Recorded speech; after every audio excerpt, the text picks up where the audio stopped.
Hello అండి, నేను doctor Valli Kodali from Vignesh fertility and children's hospital. 35 years వచ్చేసింది నాకు. ఇంకా పిల్లలు లేరు. నేను ఐవీఎఫ్ చేయించుకోవాలనుకుంటున్నాను. నాకు సక్సెస్ రేట్ ఎలా ఉంటుంది, ఇది సేఫేనా అని అడిగేవాళ్ళు చాలామంది ఉన్నారు. 35 ఇయర్స్ వచ్చిన తర్వాత ఐవీఎఫ్ సక్సెస్ రేట్స్ ఎలా ఉంటాయి అని అంటే కనుక, మీకు ఉండే ఓవేరియన్ రిజర్వ్ని బట్టి, అంటే మీ బాడీలో ఉండే ఎగ్స్ పరిస్థితిని బట్టి ఎక్కువ శాతం సక్సెస్ అనేది ఆధారపడి ఉంటుంది.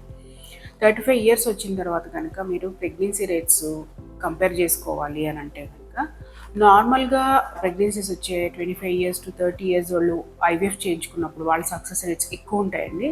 అదే దాని 35 ఇయర్స్ వాళ్ళకి కొంత సక్సెస్ రేట్స్ తగ్గుతూ ఉంటాయి. ఎందుకు అని అంటే కనుక, 35 దాటిన తర్వాత నార్మల్ హెల్త్ ఇష్యూస్, అంటే మిడిల్ ఏజ్కి వచ్చేసిన హెల్త్ ఇష్యూస్ కొన్ని స్టార్ట్ అవుతాయి. లైక్ థైరాయిడ్ కానివ్వండి, షుగర్స్, బీపీస్ ఇలాంటివి రావడం, తర్వాత గర్భసంచిలో కణుతులు ఏర్పడడం, లేకపోతే ఓవరీలో సిస్ట్లు ఫామ్ అవడం, మన బాడీ అనేది మెనోపాజ్కి ప్రిపేర్ అవ్వడానికి స్టార్ట్ అవ్వడం, ఇవన్నీ 35 తర్వాత చూస్తాం. కాబట్టి 35 ఇయర్స్ వల్ల కొంత సక్సెస్ రేట్స్ తక్కువగా ఉంటాయి. కానీ ఇది ఐవీఎఫ్ సేఫా అంటే మటుకి 100% ఐవీఎఫ్ సేఫ్ అండి. మన హాస్పిటల్లో అయితే 35 ఇయర్స్ వచ్చిన వాళ్ళకి మనం ఐవీఎఫ్ కన్సిడర్ చేయాలంటే ఇండివిజువల్ అప్రోచ్, అందరికీ కామన్ ట్రీట్మెంట్ కాకుండా ఈ 35 ఇయర్స్ అమ్మాయికి ఎలాంటి ప్రాబ్లమ్స్ అనేవి ఉన్నాయి, ఎందుకు ఇన్ని రోజులు ఈ అమ్మాయి కన్సీవ్ అవ్వలేకపోయింది అనేది ఫస్ట్ ఇవాల్యుయేట్ చేసిన తర్వాత అప్పుడు ఈ అమ్మాయికి మనం ప్రెగ్నెన్సీ ఐవీఎఫ్ అనేది స్టార్ట్ చేయడం జరుగుతుంది.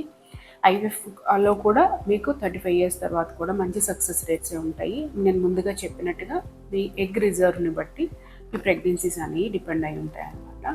సో 35 ఇయర్స్ దాటిన తర్వాత మనం ప్రెగ్నెన్సీ ప్లాన్ చేసుకోవాలి అని అంటే కనుక, మనకి ఏ ట్రీట్మెంట్ సూట్ అవుతుంది, మన బాడీ ఎట్లా రియాక్ట్ అవుతుంది ఐవీఎఫ్ ట్రీట్మెంట్స్కి, అండ్ మనకి ఏ ట్రీట్మెంట్ సూట్ అవుతుంది అనేది డిసైడ్ అయ్యి మీరు స్టార్ట్ అవ్వాల్సి ఉంటుంది.